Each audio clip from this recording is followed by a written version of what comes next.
ఓం నిరంజనం నిత్యమనంతరూపం భక్తానుకంపాధృతవిగ్రహం why ఈశావతారం పరమేశమీడ్యం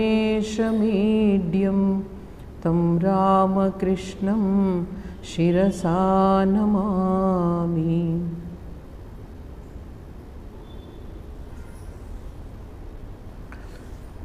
ఈరోజు ఉపమా రామకృష్ణస్య శ్రీరామకృష్ణుల యొక్క ఉపమానాలను మనం అధ్యయనం చేస్తున్నాము.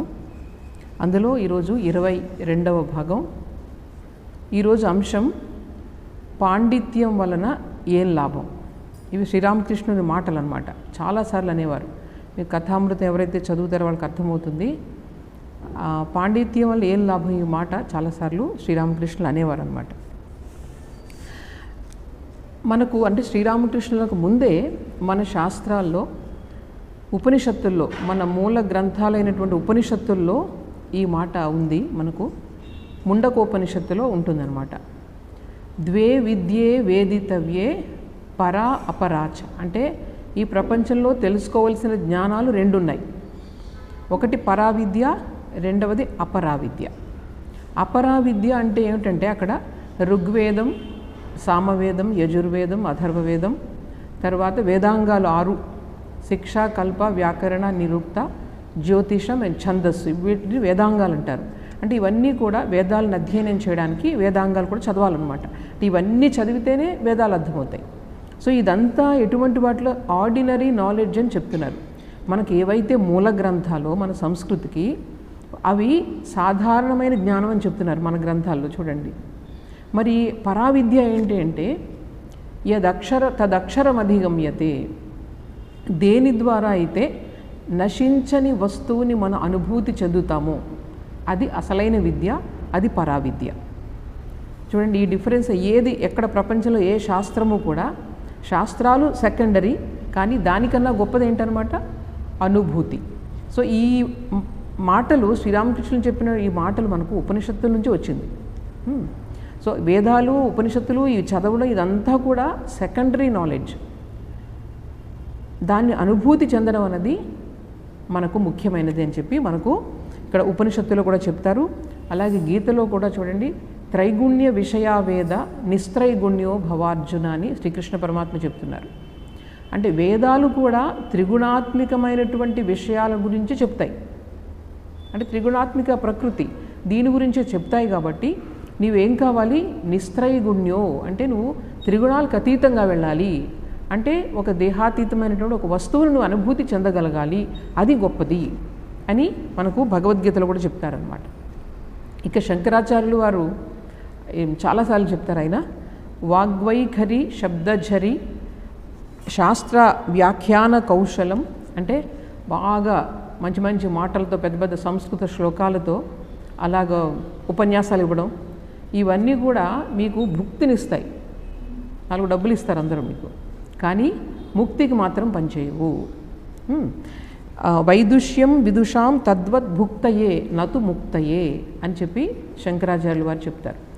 అలాగే భజగోవింద స్తోత్రంలో శబ్దజాలం మహారణ్యం చిత్తభ్రమణ కారణం. ఈ శబ్దజాలం అంటే ఇది అది పెద్ద పెద్ద మాటలు మాట్లాడుతూ మనం ఉపన్యాసాలు ఇవన్నీ కూడా మహా అరణ్యం, ఒక అరణ్యం లాంటిది అనమాట. అది చిత్తభ్రమణ కారణం. ఏం చేస్తుంది? మీకు మైండ్ డిస్టర్బ్ చేస్తుంది, కన్ఫ్యూజన్ చేస్తుంది. వీళ్ళు ఒకటి చెప్తారు, వాళ్ళు ఒకటి చెప్తారు. మొత్తం 10 రకాల పుస్తకాలు చదివిస్తే ఏం అర్థం కాదు మనకి అక్కడ. సో ఇది కూడా మనకు గొప్ప మహాత్ములు అందరూ కూడా మనల్ని ముందుగానే హెచ్చరించారనమాట. ఇక శ్రీరామకృష్ణులు ఏం చెప్తారంటే, ఈ ప్రపంచంలో అన్ని విషయాల గురించి తెలుసుకోవడం అజ్ఞానం అంటారు. చాలా డైరెక్ట్గా అంటే అది ఇది దీని గురించి దాని గురించి బాటనీ, ఫిజిక్స్, కెమిస్ట్రీ అన్నీ చదివేశారు మీరు, అది ఇంకా అజ్ఞానమే అని చెప్తారు. కేవలం ఒక్కటే ఉంది ప్రపంచం వెనుక అని తెలుసుకోవడం జ్ఞానం అంటారు. అయితే జ్ఞానం ఎవరికి ఉందో వాళ్ళకి అజ్ఞానం కూడా ఉంటుంది.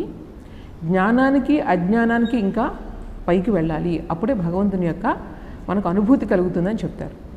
దీనికి ఉదాహరణగా ఒకసారి లక్ష్మణస్వామి అన్నగారితో అంటున్నారు శ్రీరామునితో, వశిష్ఠుడు అంతటి మహాజ్ఞాని కదా, ఆయన కూడా పుత్రశోకంతో ఏడుస్తున్నాడు ఏమిటి అని చెప్పి. అంటే అప్పుడు శ్రీరామచంద్రుడు చెప్తాడు, ఎక్కడైతే జ్ఞానం ఉందో అక్కడ అజ్ఞానం కూడా ఉంటుంది. అంటే జ్ఞానంతో అజ్ఞానం అనే ముళ్ళుని తొలగించుకోవాలి. ఒక ముళ్ళు గుచ్చుకుంది మనకు, అజ్ఞానం అనే ముళ్ళు. దాన్ని తొలగించాలంటే జ్ఞానం కావాలి. అంటే భగవంతుడు ఉన్నది ఒక్కటే అని తెలుసుకుంటే అజ్ఞానం అనేది పోతుంది. కానీ నీకు అనుభూతి, ఈయన ఇదొకటి ఎక్స్ట్రా చెప్తారనమాట. నీకు అనుభూతి, దాన్నే శ్రీరామకృష్ణులు ఏమంటారు? విజ్ఞానం అంటారు. విజ్ఞానం అంటే భగవంతుడు ఉన్నాడు అని అనుభూతి చెందడం, అది వేరే విషయం. చూడండి, పాల గురించి వినడం ఒకటి, పాల గురించి విశ్లేషించి తెలుసుకోవడం ఒకటి, పాలను తాగడం ఒకటి. ఇది ఎప్పుడు శ్రీరామకృష్ణులు చెప్తూ ఉండేవారు. ఇక్కడ దీనికి ఒక ఉదాహరణ చెప్తారు. చైతన్య మహాప్రభు దక్షిణ దేశంలో ఆయన పర్యటిస్తూ ఉన్నారు. పర్యటిస్తూ ఉన్నప్పుడు ఒక చోట గీతా ప్రవచనం జరుగుతూ ఉంటే ఒక ఆయన కూర్చుని, ఒక పల్లెటూరు ఆయన కూర్చుని ఒకటే ఏడుస్తున్నాడు. అంటే ఎందుకు ఏడుస్తున్నావు అక్కడ అంటే భగవద్గీత గురించి చెప్తున్నారు, నీకు అంత అర్థమవుతుందా అంటే నాకు ఒక్కడు కూడా ఏం అర్థం కాలేదు. మరి ఎందుకు ఏడుస్తున్నావు అంటే వాళ్ళు గీతను బోధిస్తూ ఉంటే నాకు సాక్షాత్తు కృష్ణ పరమాత్మ ఆ రథంలో కూర్చొని అర్జునుడికి బోధిస్తున్నాడు, కళ్ళతో చూస్తున్నాను నేను. చూడండి, ఇక్కడ కేవలం దీని ద్వారా, తెలివితేటల ద్వారా మన జీవితంలో అసలైన విషయాన్ని మనం ఎప్పుడు తెలుసుకోలేం. హృదయం స్పందించాలి. ఆ స్పందనే లేకపోతే మనకు భగవద్ అనుభూతి కలగదు. అతనికి ఏం తెలీదు, ఒక పామరుడు, అక్షరజ్ఞానం లేదు, కానీ భగవంతుని మీద విశ్వాసం, ఆ విశ్వాసంతో ఆ గీత చెప్తుంటే ఆయనకు అదే గుర్తుకొస్తుంది అనమాట నిజంగా. సో ఇది మనకు జీవితంలో కావాల్సింది అని చెప్పి చాలా స్పష్టంగా మనకు చెప్తారు. శ్రీరామకృష్ణుల దగ్గరకు ఆ రోజుల్లో చాలామంది పండితులు, అప్పుడు బెంగాల్లో ఉన్నటువంటి పెద్ద పెద్ద పండితులు అందరూ కూడా వస్తూ ఉండేవారు. ఈయన కూడా వాళ్ళ దగ్గరకు వెళ్తూ ఉండేవారు. వెళ్తూ ఉంటే అందులో కానీ ఎప్పుడూ ఈయన ఎవరికైతే అహంకారం ఉందో, పాండిత్య అహంకారం ఉందో వాళ్ళను ఇష్టపడేవారు కాదు శ్రీరామకృష్ణులు. అంటే పండితులు ఎవరైతే ఉన్నారో వాళ్లకు వివేక వైరాగ్యాలు కూడా ఉండకపోతే ఆ పాండిత్యం వల్ల ఏమీ లాభం లేదనేవారు. కేశవచంద్రసేన ఉన్నారు కదా, బ్రహ్మ సమాజం, ఆయన యొక్క ఆ రోజులు ఉపన్యాసాలు కొన్ని వందల మంది వచ్చి వింటూ ఉండేవారు. అంటే చాలా మంచి పేరు ఉండేదన్నమాట. అప్పుడు ఈయన వెళ్ళి అసలు ఈ కేశవ్కి వివేక వైరాగ్యాలు ఉన్నాయా లేదా అని చెప్పి ఆయన ఒకసారి చూడడానికి వెళ్తారు. ఈయన ఎవరు పిలవరు, ఈయన అయినా సరే వెళ్తారు. ఆయన ఒక మంచి భగవంతుడి గురించి ఆలోచిస్తాడంటే ఈయన వెళ్ళి చూసి వచ్చేవారు. అక్కడికి వెళ్ళి ఆయన చూస్తే ఆ రోజు అందరూ ధ్యానం చేస్తున్నారు బ్రహ్మ సమాజంలో. ధ్యానం చేస్తుంటే అందరూ కూడా మనం ధ్యానం ఎలా చేస్తాం, మనసు లోపల కష్టపడి కళ్ళు మూసుకుంటూ ఉంటాం. మన పిల్లలు ఇక్కడ అసెంబ్లీ అవుతున్నప్పుడు ధ్యానం చేస్తుంటారు చూడండి. మనల్ని కూడా మహాత్ములు చూస్తే అలాగే మన ధ్యానం అలాగే కనిపిస్తూ ఉంటుంది. ఇప్పుడు కోతులు కళ్ళు మూసుకుంటూ ఉంటాయి, ఎక్కడ నెక్స్ట్ దొరుకుతుందో ఆహారం అని ధ్యానిస్తూ ఉంటాయి, అప్పుడు అటు పరిగెడుతూ ఉంటాయి. ఈ విధంగా మనసు చంచలంగా ఉన్నప్పుడు ధ్యానం కుదరదు కదా. అందరినీ అక్కడ చూస్తున్నారు. ఒక్క కేశవ చంద్రసేన మాత్రమే ఆయన ధ్యానం గభీరంగా ఉంది అని గమనించారు శ్రీరామకృష్ణులు. మిగిలిన వాళ్ళందరూ ఊరికి కళ్ళు మూసుకొని తప్ప ఇంకేం చేయట్లేదు. సో ఈ విధంగా ఈయనకు వైరాగ్యం కూడా ఉంది, వివేకం ఉంది, సాధన ఉంది. కాబట్టి కేశవ చంద్రసేన్ని చాలా ఇష్టపడుతూ ఉండేవారు. అలాగే మనం ఇప్పుడు చెప్పుకున్నాం కదా, జ్ఞానము అజ్ఞానాన్ని జ్ఞానంతో ఛేదించాలి. జ్ఞానం అంటే ఏంటి? భగవంతుడే సత్యం, ఆయనే అంతటా వ్యాపించి ఉన్నాడు అని చెప్పి. ఈశ్వరచంద్ర విద్యాసాగర్ ఆయన జ్ఞాని, మంచి జ్ఞాని. అంటే ఆ జ్ఞానంతో అందరిలోనూ భగవంతుడు ఉన్నాడని తెలుసుకుని ఆయన ఎంతో పరోపకారం చేసేవారు. అంటే అందరికీ, వాళ్ళకి చదువు లేని వాళ్ళకి డబ్బులు ఇవ్వడం, ఆహారం లేని వాళ్ళకి తను కూడా పాలు తాగకుండా ఎవరికైనా ఇవ్వడం, తర్వాత దూడకు పాలు ఉండవని చెప్పి ఆయన పాలు తాగేవారు. ఈ విధంగా ఆయనలో జాలి, దయ అన్నది చాలా వృద్ధి పొందిందనమాట. ఆ విషయం శ్రీరామకృష్ణులు విన్నారు. విని ఒకసారి నేను ఈశ్వరచంద్ర విద్యాసాగర్ దగ్గరికి వెళ్తాను, ఇంత మంచి పనులు ఆయన చేస్తున్నారు కదా, వెళ్ళొస్తానంటే ఈయన తీసుకెళ్తారు మన మాస్టర్ మహాశయ్. తీసుకెళ్ళిన తర్వాత ఆయన ఈయనంతా గౌరవిస్తారు, అంతా అయిపోతుంది. అయితే అయిన తర్వాత ఆయనతో అంటారనమాట, అంతా బాగానే ఉంది, అంటే ఆ లోపల ఇంకా భగవంతుడు ఆ రుచి ఇంకా పొందలేదు ఆయన మంచి పనులు చేస్తున్నారు, మంచిదే, కానీ ఇంకా లోతుకు వెళ్ళాలి. దానికన్నా ఆనందం మీకు ఎక్కడ దొరుకుతుందంటే విజ్ఞానం అని చెప్పారు శ్రీరామకృష్ణులు. అనుభూతి, భగవంతునితో ఒక మంచి ఒక సంబంధం ఏర్పరచుకోవడం అన్నది, అందులో ఉన్న ఆనందం ఇంకెక్కడా ప్రపంచంలో దొరకదు. ఆ విద్యాసాగర్కి అంతా బాగుంది, ఆయన మంచి జ్ఞాని, పరోపకారం, దయ అన్నీ ఉన్నాయి, కానీ లోపల ఏముందో ఆయనకి ఇంకా తెలియలేదు అని చెప్పేవారు అనమాట. ఈ విధంగా చాలామంది పండితులు అనగానే అక్కడికి వెళ్ళి ఆయన చూస్తూ ఉండేవారు, వాళ్ళని పరిశీలిస్తూ ఉండేవారు. చాలామంది పండితులు వచ్చారు, వాళ్ళు ఎంతో అహంకారంతో వచ్చారు ఈయన దగ్గరికి, చాలా విమర్శనాత్మక దృష్టితో వచ్చారు, కానీ వాళ్ళు శ్రీరామకృష్ణుల దగ్గర నుంచి నేర్చుకుని చాలామంది వెళ్ళారు. ఈ విధంగా ఈ పండితులు ఎవరైతే ఉన్నారో వాళ్ళకి వైరాగ్యం, వివేకం లేకపోతే వాళ్ళను రాబందులతో పోల్చేవారు. రాబందులు ఏం చేస్తాయి, ఎక్కడో పైన ఆకాశంలో ఎగురుతూ ఉంటాయి. కానీ వాళ్ళ యొక్క దృష్టి ఎక్కడ ఉంటుంది? కేవలం పీనుగులు శవాలపైన ఉంటుంది. ఎక్కడ శవం కనిపిస్తుందా కిందకి దిగి తిందామా అని చూస్తారు. ఈ విధంగా ఎంత ఘాటుగా విమర్శించారో చూడండి పండితుల్ని. ఎందుకంటే నిజంగానే ఈ పాండిత్యం అంటే ఒక 4 విషయాలు మనకు తెలుసు, చాలా మంచి మెమరీ పవర్ ఉందని, కానీ మనకు కొంచెం అహంకారం, నన్ను అందరూ వింటూ ఉంటారు నేను చెప్పిన మాటలు అని చెప్పి ఒక అహంకారం అనేది వచ్చేస్తుంది అనమాట. అది శ్రీరామకృష్ణులు ఏంటంటే ఎప్పుడు కూడా అది ఇష్టపడి చాలా ఘాటుగా విమర్శించేవారు అది. ఇప్పుడు ఇంకొక ఉదాహరణ చెప్పేవారు. కాకి ఉంటుంది, కాకి అశుద్ధం తింటుంది, కానీ ఏదో హడావుడి చేస్తూ ఉంటుంది, ఎప్పుడు కావు కావును అరుస్తూ ఉంటుంది, ఇటు పక్క వెళ్తుంది. అంటే తన అటెన్షన్ అందరూ చూసేలాగా ఎప్పుడు మనకు ప్రవర్తిస్తూ ఉంటుంది అది. అదే కాకి చూడండి, దాని యొక్క నడక ఎలా ఉంటుంది? అస్తవ్యస్తంగా ఉంటుంది, ఒక చోట నిలకడగా నిల్చోదు, ఏంటో అరుస్తూ ఉంటుంది. నేను చాలా తెలివైందాన్ని అనుకుంటూ ఉంటుంది, కానీ ఆ తెలివితేటలు ఎందుకు పనికిరావు అని చెప్పి కాకిని హంసతో పోల్చేవారు. ఎవరైతే వివేక వైరాగ్యాలు ఉన్నాయో వాళ్ళని హంసతో పోల్చేవారు. హంస ముందు పాలు నీళ్లు కలిపి పెట్టామనుకోండి, పెడితే అది ఏం చేస్తుంది? కేవలం పాలనే గ్రహిస్తుంది, నీళ్ళను వదిలేస్తుంది. అంటే వివేకంతో జీవిస్తుంది ఎప్పుడు కూడా. దాని నడక ఎంత బాగుంటుందో చూడండి. రాజహంస అంటారు, రాచఠీవితో నడుస్తుంది, ఎప్పుడు ఒకే లైన్లో నడుస్తుంది, అటు ఇటు చూడడం, చంచలత్వం ఏమి ఉండదు. ఈ విధంగా ఎప్పుడు కూడా ఈ కామినీ కాంచనాల్లో ఈ అర్థకామాల మధ్య తిరిగే వాళ్ళు ఎప్పుడు ఎలా ఉంటారనమాట? ఇటువంటి కాకిలాగా హడావిడి చేస్తూ ఉంటారు. కానీ ఎవరికైతే వివేక వైరాగ్యాలు ఉన్నాయో వాళ్ళు హంసలాగా ఉంటారని ఆయన ఉదాహరణ చెప్తూ ఉండేవారు.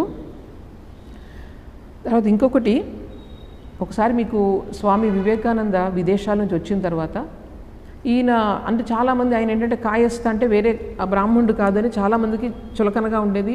వేళాకోళం ఎలాగైనా ఆయన్ని తక్కువ అని చేసి నిరూపించాలని చాలామంది చూస్తూ ఉండేవారు. అప్పుడు ఈయనకి వెళ్ళి మంచి పేరు వచ్చింది అక్కడ అంతా కూడా అని చెప్పి ఒకసారి కొంతమంది పండితులు అందరూ వచ్చారనమాట. సంస్కృతంలో మంచి పండితులు వీళ్ళందరూ వచ్చి స్వామీజీని కలుసుకోవాలని అనుకుంటున్నాం మేము అని చెప్పారు.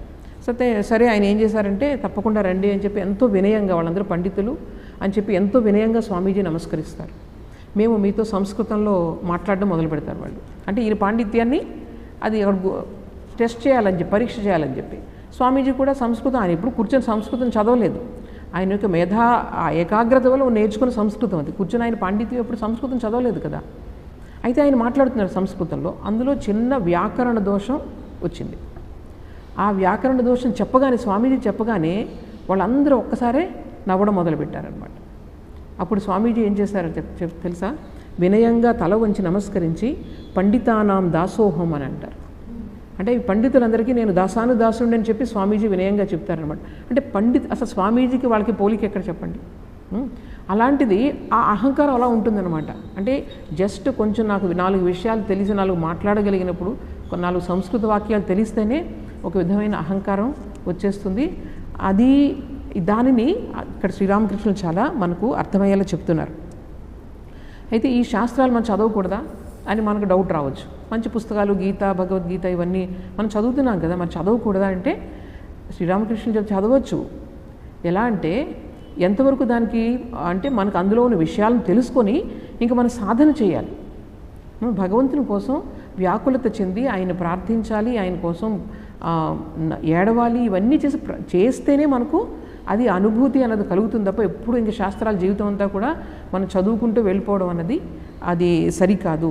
ఎలాగంటే ఒక ఉదాహరణ చెప్తున్నారు. మనం ఉపమానాలు చెప్పుకుంటున్నాం కాబట్టి ఒక్కొక్క దానికి ఒక ఉపమానం అంటే ఒక పోలిక. ఒకసారి ఒక ఉత్తరం వచ్చిందట ఎవరికో, అందులో వాళ్ళ అమ్మాయి రాసింది ఏంటంటే, నాకు ఇన్ని స్వీట్లు కావాలి, నువ్వు వచ్చేటప్పుడు తీసుకురా, నాకు ఇన్ని బట్టలు కావాలి, ఇన్ని చీరలు కావాలని రాసింది. రాస్తే ఆ ఉత్తరం ఏమైంది, కొన్ని రోజులు అయిపోయిన తర్వాత ఇంక అన్నీ రెడీ చేసుకుని వెళ్దాం అనుకునే టైంలో ఉత్తరం కనిపించలేదు.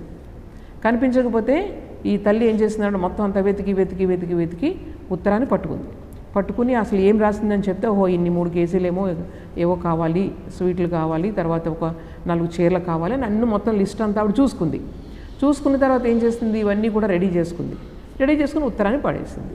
అంటే మనం చదివే శాస్త్రాలన్నీ కూడా అందులో ఏముంది, భగవంతుని పొందడానికి మనం ఏం చేయాలి, జీవితంలో ఎలా ఉండాలి, ఈ నడవడిక ఇవన్నీ కూడా మనం తెలుసుకొని మనం ఏం చేయాలి. ఇంకా శాస్త్రాలు అంతవరకే. జీవితాంతం నేను శాస్త్రాలు చదువుతూ ఉంటాను, నలుగురికి బోధిస్తూ ఉంటాను అంటే దానివల్ల మనకు అసలు విషయం మనకు జీవితంలో మనం పొందలేము. మరొక ఉదాహరణ చెప్పేవారు, పంచాంగం ఉంటుంది కదా, పంచాంగంలో ఎంత వర్షం వస్తుంది, ఎప్పుడు వర్షం వస్తుంది, ఇవన్నీ కూడా ఉంటాయి, తెలుసు కదా మీకు. ఆయన చెప్పేవారు పంచాంగంలో ఎంత వర్షపాతం వస్తుంది, ఏ సమయంలో వస్తుంది అన్నీ ఉంటాయి. కానీ పంచాంగాన్ని పట్టుకొని పిండండి, అందులోంచి ఏమైనా నీళ్ళు వస్తాయా? సో ఇది కూడా ఉదాహరణ ఆయన చెప్తూ ఉండేవారు. మేము ఇప్పుడు రామకృష్ణ మిషన్లో మేము కూడా కొంచెం అందరికీ ఇలాగ బోధిస్తూ ఉంటాం కదా. అందరికీ నాకు ఇప్పుడు ఒకసారి డౌట్ వచ్చింది, శ్రీరామకృష్ణులు ఏం చేశారంటే ఇలాగ అందరికీ ఆ లెక్చర్స్ ఇవ్వడం, మీరు అనుభూతి పొందకుండా అందరికీ చెప్పడం అది తప్పు కదా అని చెప్పేవారు. ప్రతి వాళ్ళు చెప్తే అది ఎవరిలోనూ కూడా పరివర్తన తీసుకొని రాదు. మామూలు కేవలం పాండిత్యం నేను అందరికీ బోధిస్తూ ఉన్నాను అనుకోండి, నాలో ఏమీ లేదు, అనుభూతి అన్నది లేదు, ఆ బోధించడం వల్ల ఏం లాభం లేదని శ్రీరామకృష్ణులు ఎప్పుడూ చెప్తూ ఉండేవారు. ఏమనేవారంటే ప్రతి వాళ్ళు బోధించలేరు, భగవంతుడు వాళ్ళకు ఒక ముద్ర ఇవ్వాలి వాళ్ళ పైన. అటువంటి వాళ్ళు బోధిస్తూనే అది జనాలకి తెలుస్తుంది, దానివల్ల వాళ్ళలో పరివర్తన వస్తుంది. అంతే తప్ప ప్రతి వాళ్ళు బోధిస్తే దానివల్ల ఏం లాభం లేదు అని దానికి ఒక ఉదాహరణ చెప్పేవారు. అదేమిటంటే కామార్పుకూరులో మీరు వెళ్ళిన వాళ్ళు చూసే ఉంటారు, అక్కడ పెద్ద చెరువు ఉంటుంది. ఆ చెరువు చుట్టుపక్కల అందరూ మనుషులు కొంచెం అక్కడ పాడు చేస్తూ ఉండేవారు అనమాట. చేస్తూ ఉంటే చాలామంది ఊరి పెద్దలు అందరూ వచ్చి చాలాసార్లు ఇక్కడ ఇలా చేయొద్దు మీరు అని చెప్పి వాళ్ళని భయపెట్టినా మళ్ళీ నెక్స్ట్ డే అలాగే అంతా పాడు చేసి ఉండేదంతా కూడా. అప్పుడు ఆ శ్రీరామకృష్ణులు అంటారు, ఒకసారి కంపెనీ వాళ్ళు, అప్పుడు ఈస్ట్ ఇండియా కంపెనీ పరిపాలించేది కదా మనల్ని, ఆ కంపెనీ వాళ్ళు వచ్చి ఒక బోర్డు పెట్టారు, ఇక్కడేమీ మీరు ఏం చేయకూడదు, పాడు చేయకూడదు, పాడు చేస్తే మీకు శిక్ష వేస్తామని చెప్పి. ఇంకా అప్పటి నుంచి ఎవరు కూడా అక్కడ దరిదాపుల్లోకి వచ్చేవాళ్ళు కాదనమాట. అలాగే కంపెనీ ముద్ర ఉండాలి ఏదైనా పని జరగాలంటే. అలాగే భగవంతుని యొక్క ముద్ర మీ పైన ఉంటేనే అది ఎవరికైనా ఆ టీచింగ్ అనేది పనిచేస్తుంది. మీరు ఇలా అందరూ బోధించకూడదు, ఆ లెక్చర్స్ ఇవ్వడం అంటే ఆయనకు అసలు ఇష్టం ఉండేది కాదు. సో నాకు ఈ డౌట్ వచ్చింది ఒకసారి శ్రద్ధా ప్రణా మాతాజీని మీరు వినే ఉంటారు. ఆ మాతాజీని అడిగాను అనమాట, మరి ఇదేమో బోధించొద్దని శ్రీరామకృష్ణులు చెప్తున్నారు, మనకందరికీ ఎప్పుడు చెప్పాలని లెక్చర్స్ ఇవ్వాలి, క్లాసులు తీసుకోవాలి అని చెప్తూ ఉంటారు, మనకేం అనుభూతి కలగలేదు కదా, మరి ఇది తప్పు కదా మాతాజీ, ఎందుకు మాకు ఎవరో చెప్తున్నారంటే అప్పుడు ఆవిడ ఏం చెప్పారంటే, నువ్వు ఏంటంటే పాండిత్యం అహంకారంతో నువ్వు చెప్పట్లేదు కదా, నువ్వు చెప్తున్నది ఏం చెప్తావు, నువ్వు నేర్చుకోవడానికి చెప్తున్నావు. నలుగురికి చెప్పడం ముఖ్యం కాదు ఇక్కడ, నువ్వు నేర్చుకోవడానికి భగవంతుని యొక్క మాటలు 4 సార్లు చదువుతావు, అది నీపైన ప్రభావం చూపిస్తుంది. మనం సాధకులం కాబట్టి 4-5 సార్లు మనం చదువుతూ ఉంటే అది మనపైన ప్రభావం చూపిస్తుంది. నువ్వు ఒక సాధకురాలుగా నువ్వు అందరికీ చెప్తున్నావు తప్ప నాకేదో పాండిత్యం ఉంది, అందరూ నన్ను పొగడాలి, లేకపోతే నన్ను అందరూ మెచ్చుకోవాలి, ఆ ఉద్దేశం సరి లేదు కదా నీకు. అటువంటప్పుడు దానివల్ల ఏం దోషం లేదు అని చెప్పి మాతాజీ చెప్పారనమాట. తర్వాత భగవద్గీతను గీత అంటాం కదా, గీత అని గీతను మొత్తం కంఠస్థం చేస్తే ఏం లాభం లేదు. గీతను తిరగేస్తే ఏమవుతుంది, త్యాగి అవుతుంది. ఆ త్యాగాన్ని నేర్చుకోండి. గీత మీకు ఏం చెప్తుంది, మీకు అహంకారాన్ని మమకారాన్ని త్యాగం చేయని చెప్తుంది. గీతాన్ని చదివేసి నువ్వు అహంకారిగానే మిగిలిపోయావు అనుకో, దానివల్ల లాభం ఉంది. అందువల్ల నువ్వు త్యాగాన్ని నేర్చుకో, గీతలో ఉన్నటువంటి సందేశం ఏదైతే ఉందో అది త్యాగాన్ని నేర్చుకో అని చెప్పేవారు. అలాగే కొంతమంది చూడండి, మరి శ్రీరామకృష్ణులు బోధించేవారు అందరికీ. తర్వాత స్వామి వివేకానంద విదేశాలకు వెళ్ళి ఎంతో బోధించారు. ఈ బోధించడం కూడా ఈ నేను బోధిస్తున్నాను వాళ్ళు వింటున్నారు అనేది కూడా ఒక వాళ్ళు నేను వేరు అనే భావం వస్తుంది కదా. అందువల్ల వాళ్ళు అహంకారం కొంచెమైనా లేకపోతే బోధించలేరు ఎవరికి కూడా.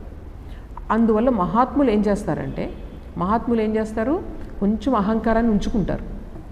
అది దేనికోసం, అది అహంకారం నలుగురికి బోధించడానికి. ఆ అహంకారాన్ని ఏమంటారంటే విద్యా అహంకారం అంటారు, విద్య అహంకారం. దానివల్ల అది చెడు చెయ్యదు ఇది. అలాగే భక్తి, ఎవరికైనా భక్తిని, నారద మహర్షి భక్తిని బోధించారు, అది భక్తి అహంకారం. ఈ భక్తి అండ్ విద్య అహంకారం వీటి వల్ల మనకు ఎప్పుడు కూడా దోషం ఉండదు. అది ఎలాంటిదంటే, అది ఒక తాడు ఉందనుకోండి, కొబ్బరి తాడు, దాన్ని మనం కింద పెట్టి కాల్చాము. అక్కడ కాలిస్తే ఏమవుతుంది, మొత్తం తాడంతా కాలిపోతుంది. కాలిపోయిన తర్వాత దాని ఆకారం ఎలా ఉంటుంది, తాడులాగే ఉంటుంది. కానీ ఒక్కసారి మనం కొంచెం గాలి వచ్చిందంటే, అంటే ఆకారానికి మాత్రమే అది అహంకారం, కానీ నిజమైన అహంకారం కాదు అది. కేవలం లోక శిక్షణార్థం వాళ్ళు ఏం చేస్తారంటే అహంకారాన్ని కొంచెం పెట్టుకుంటారు. అలాగే ఇంకొకరికి బోధించాలంటే ఏం చేయాలి, మనం 4 శాస్త్రాలు కొంచెం చదవాలి. అదే మనల్ని మనం చంపుకోవాలంటే ఒక సూది సరిపోతుంది, ఎవరినైనా చంపాలంటే కత్తి కావాలనేవారు. ఈ విధంగా మనకి మనం ఏంటంటే భగవంతుడే సత్యం అని చెప్పి మన నామజపం చేసుకుని భగవంతుడి పైన శరణాగతిగా ఉంటే మనం ముక్తులం అయిపోతాం. వేరే వాళ్ళని మనం వాళ్ళ స్థాయిలోకి వచ్చి వాళ్ళకి అర్థం చెప్పాలంటే మనం శాస్త్రాలన్నీ చదివి దాని గురించి చెప్తే కానీ వాళ్ళు దారిలోకి రారు. అందువల్ల మనకు శాస్త్రాలు ఎవరికైనా చెప్పేటప్పుడు శాస్త్రాలు అవసరం అని చెప్పేవారనమాట. అలాగే కేవలం ఈ పాండిత్యం చెప్పుకుంటూ వెళ్ళిపోవడం వల్ల లాభం లేదు అన్నదానికి మరొక ఉదాహరణ చెప్పేవారు. ఒక రాజుగారు ఉన్నారు. ఆ రాజుగారి దగ్గరకు ఒకసారి భాగవతం పండితుడు వచ్చాడు. ఆయన భాగవతం పండితుడు వచ్చి, నేను ఎన్ని సంవత్సరాల నుంచి భాగవతం చదువుతున్నాను, నాకు అంతా కూడా కరతలామలకు మొత్తం కంఠస్థం అయిపోయింది, నేను రోజు వచ్చి ఏదో ఒక సమయంలో నేను కొంచెం మీకు భాగవతం బోధిస్తాను అని చెప్తారు. చెప్తే ఈ రాజుగారికి ఏంటంటే మంచి తెలివితేటలు ఉన్నాయి, జ్ఞానం ఉంది. ఆయన అనుకున్నారు ఎవరు కూడా ఇలాగ శాస్త్రం చదివి నిజమైన పండితుడు ఎవరు కూడా సాధన చేసుకోవడానికి వెళ్ళిపోతాడు తప్ప అందరికీ బోధిస్తానని చెప్పి అటువంటి భావన రాదు. అంటే ఈ పండితుడు ఏంటన్నమాట, కేవలం కొంచెం డబ్బులు సంపాదించుకోవడానికి, నలుగురి దగ్గర పేరు రావడానికి ఈయన పాండిత్యాన్ని ఉపయోగించుకుంటున్నాడు అని చెప్పి ఆయన ఏమంటారంటే, మీరు రండి భాగవతం చెప్పడానికి అని చెప్తే ఆయన వింటారు. భాగవతం విన్న తర్వాత మీరు భాగవతాన్ని బాగా అర్థం చేసుకోండి అంటాడు ఒక మాట ఆయన, ఆ రాజు. అంటే ఈ పండితుడు ఇంటికి వెళ్తాడు. ఇంటికి వెళ్ళి తలుపులన్నీ వేసుకుని ఎందుకు ఈ రాజుగారు ఈ మాట అన్నారు అని చెప్పేసి అనుకుంటారు. ఆయన అనుకుని మళ్ళీ సరే ఇంకా బాగా చదవాలనుకుంటారని చెప్పి ఇంకా బాగా చదివి మళ్ళీ వెళ్తారు. మళ్ళీ వెళ్ళినప్పుడు మళ్ళీ భాగవతం చెప్పిన తర్వాత అర్థమైందా రాజా అంటే అప్పుడు ఆయన మళ్ళీ అంటారు, మీరు అర్థం చేసుకోండి ముందు అంటారు. ఇలా ఎప్పుడు వెళ్ళినా ఇదే మాట అంటూ ఉంటాడనమాట. అంటూ ఉంటే ఎందుకు ఈయన ఇలా అంటున్నాడని చెప్పి బాగా లోతుగా ఆలోచించేటప్పటికి ఆయనకు అర్థమైంది ఏంటంటే, భాగవతంలో ఉన్నదేంటి, భగవంతుడి కోసం నువ్వు అన్నీ వదులుకుని భగవంతుడి కోసం నువ్వు ప్రార్థించాలి అని ఉంది. నువ్వు ఇన్ని రోజులు భాగవతం నువ్వు చదువుకొని ఆ లక్షణాలు రాకపోతే నువ్వు ఎవరికి బోధించి లాభం ఏంటి? అది అప్పుడు అర్థమయ్యి ఇంకా మరుసటి రోజు నుంచి ఆయన ఇంకా బోధించడానికి వెళ్లకుండా ఆయన రోజు కూడా సాధన చేసుకుంటూ ఉండేవాడట.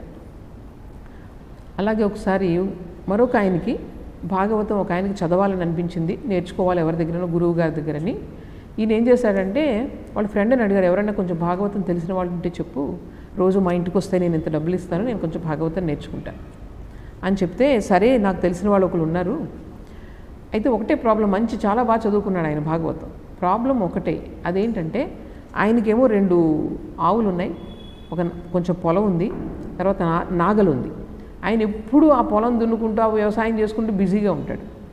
అందుకని ఆయన ఎప్పుడు సమయం ఆయనకు దొరుకుతుందో అప్పుడు ఆయన వచ్చి మీకు చెప్తాడు, మరి ఎప్పుడు రోజంతా ఖాళీగా ఉండడు అని చెప్తే అప్పుడు ఈయన అంటాడు, బాబు భాగవతం తెలిసిన ఆయన ఇలాంటి పండితుడు నాకొద్దు, అంటే అన్నీ నీకు తెలుసు కానీ నువ్వు రోజు వ్యాపకాల్లో రోజు మనం చేసే డైలీ యాక్టివిటీస్లోనే 24 గంటలు మనం దాంట్లో మునిగిపోయి ఉంటే సాధన భజన లేకుండా అటువంటి పండితుడితో నేనేం చేస్తాను, నాకు అటువంటి పండితుడు వద్దు అని చెప్తాడు.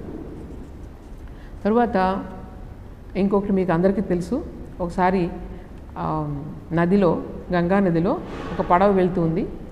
ఆ పడవ వెళ్తూ ఉంటే అందులో చాలామంది కూర్చొని ఉన్నారు. కూర్చొని ఉంటే అందులో ఒక పండితుడు కూడా కూర్చొని ఉన్నాడు. కూర్చొని ఉంటే మొత్తం పడవ సాగుతుంది, చక్కగా మంచి గాలి వీస్తూ ఉంది. ఈ అంటే లోపల వీళ్ళందరూ కూడా అమాయకులు, పల్లెటూరులో అందరూ కూర్చొని ఉన్నారు.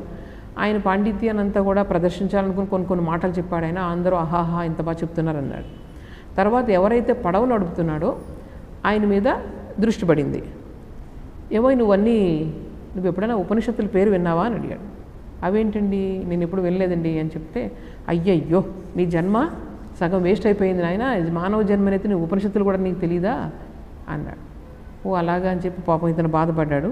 తర్వాత పోనీ భగవద్గీతన్నా ఎప్పుడన్నా చూసావా, చదివావా ఎప్పుడంటే, అబ్బే ఆ గీత అది ఎప్పుడో ఏదో విన్నాను కానీ నాకు దాని గురించి ఏం తెలియదండి, అందులో ఏముంది నాకు తెలీదు.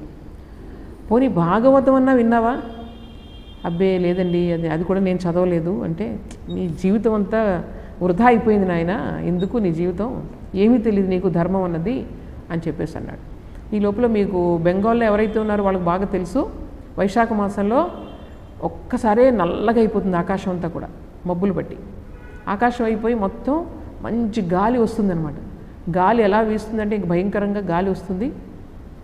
పడవ అప్పుడు సరిగ్గా మొత్తం నల్లగా అయిపోయింది అంతా కూడా, ఇంకా పడవ ఊగడం మొదలుపెట్టింది. అది సడన్గా వస్తుంది, మనం ముందే ఊహించలేము. అది కాల వైశాఖ అంటారు దాన్ని. అది వస్తుంది, ఇంక పడవ ఊగిసలాడుతుంది అనమాట. ఈయనేమో ఈ పడవ నడిపానంటే ఇంక నా చేతుల్లో లేదు ఇప్పుడు ఇది, మీరందరూ ఈత కొట్టడానికి రెడీగా ఉండండి, మనం మధ్య గంగా నదిలో ఉన్నాము, అందువల్ల మీరందరూ కూడా సిద్ధంగా ఉండండి అని చెప్తే ఈయన అయ్యా మీకు ఈత వచ్చండి అని అడిగాడు. అబ్బే నాకు రాదయ్యా అని వణికిపోతున్నాడు అనమాట. అప్పుడు ఈయన అంటాడు, నాకు గీత రాదు కానండి ఈత వచ్చండి అని చెప్పి. అందువల్ల ఏంటంటే ఇక్కడ చెప్పేది ఏంటంటే ఈ భవసాగరాన్ని దాటడానికి మనకి ఏది అవసరమో అది మనకి ఉంటే ఇంక మిగిలినవన్నీ ఎన్ని తెలుసుకొని ఏం లాభం, ఎన్ని ఆస్తులు ఉండి ఏం లాభం. అటువంటి చాతుర్యమే నిజమైన చాతుర్యం, అటువంటి తెలివితేటలే నిజమైన తెలివితేటలు. ఏ తెలివితేటల ద్వారా మన జీవితంలో ఈ మొత్తం అంతా పరివ్యాప్తమైనటువంటి ఈ భగవంతుని సత్తాను తెలుసుకుంటాము, మనం చేసే పనుల ద్వారా కానీ లేకపోతే మన యొక్క సంబంధ బాంధవ్యాల ద్వారా కానీ, వీటన్నిటి ద్వారా మనం అది తెలుసుకోలేనప్పుడు అసలు వృధా అవుతుందన్నమాట. అందువల్ల దేని ద్వారా మనం ఇది కలుగుతుంది, భగవంతుని పైన ప్రేమ కలుగుతుంది, అటువంటి వాటిని మనం పెంపొందించుకోవడానికి ప్రయత్నం చేయాలి. అది శ్రీరామకృష్ణులు ఏం చెప్పారు చెప్పండి, మనకి ఏం చేయమని చెప్పారు? ఆయన ఎప్పుడు కూడా సాధు సంఘం చేయమని చెప్పారు. ఎప్పుడు భగవంతుని గురించి ఎవరైతే మాట్లాడుతూ ఉంటారో, ఎవరు తలుచుకుంటూ ఉంటారో అటువంటి సాధు సంఘం చేయమని చెప్పారు. తర్వాత రెండవది, ఎందుకంటే మనకు అందరికీ కూడా అటువంటి వ్యాకులత కలగదు, కానీ అలా కూర్చోకూడదు. మనం అది కావాలి అంటే, వ్యాకులత కలగాలి అంటే మనలో పవిత్రత ఉండాలి, మనలో ఇంకా భోగ వాసన ఉంటే కొంచెం ఉన్నా సరే వ్యాకులత కలగదు. వ్యాకులత కలిగే వరకు మనం ఏం చేయాలన్నమాట, భగవంతుని దగ్గర ఇంకా చాలా సులభమైన మార్గం ఏముంది, ప్రార్థిస్తూ ఉండాలి. నేను ఇందులో కూరుకుపోయి ఉన్నాను, దీని నుంచి నన్ను పైకి తీసుకునిరా. ఆ ప్రార్థన వల్ల మనకు చాలా లాభం కలుగుతుంది. తర్వాత ఇంకొక విషయం ఏం చెప్పారు, సదసద్ వస్తు విచార్, అంటే ఏది సత్వస్తువు ఏది అసత్ వస్తువు. ఈ ప్రపంచంలో ఎప్పుడు ఉండే వస్తువు ఏంటి, తర్వాత 3 నాళ్ళది ఏముంది, ఈ రోజు నుండి రేపు వెళ్ళిపోయే దానిపైన మన ఆసక్తి అనురాగం పెంచుకుంటే జీవితంలో దుఃఖం తప్పదు. ఏం చెప్పారు ఆయన, ఒక యజమాని దగ్గర ఒక పని మనిషి ఎలా ఉంటుందో అలాగే మీరు ఉండండి. ఈ ప్రపంచంలో అందరినీ ప్రేమించండి, అందులో తప్పులేదు, అంతా ఉండండి, కానీ మనసులో మాత్రం భగవంతుడు ఒక్కడే సత్యం అన్న విషయాన్ని మాత్రం మీరు గుర్తుపెట్టుకోండి. మీ యొక్క నివాసం వేరే చోటు ఉంది, భగవంతుని దగ్గర ఉంది మీ అసలు నివాసం అని చెప్పి ఆయన చెప్తూ ఉండేవారు. దానిని మనం ఎప్పుడూ కూడా పదిలం చేసుకుంటూ అక్కడ మన స్థానాన్ని ఇంకా పటిష్టం చేసుకుంటూ ఉండాలి. చేసుకుండకపోతే ఒక్కసారే మనం డివాస్టేట్ అయిపోతాం అనమాట. ఒక్కసారే మనకి ఏ దుఃఖం వచ్చినా మనం తట్టుకునే స్థితిలో ఉండం.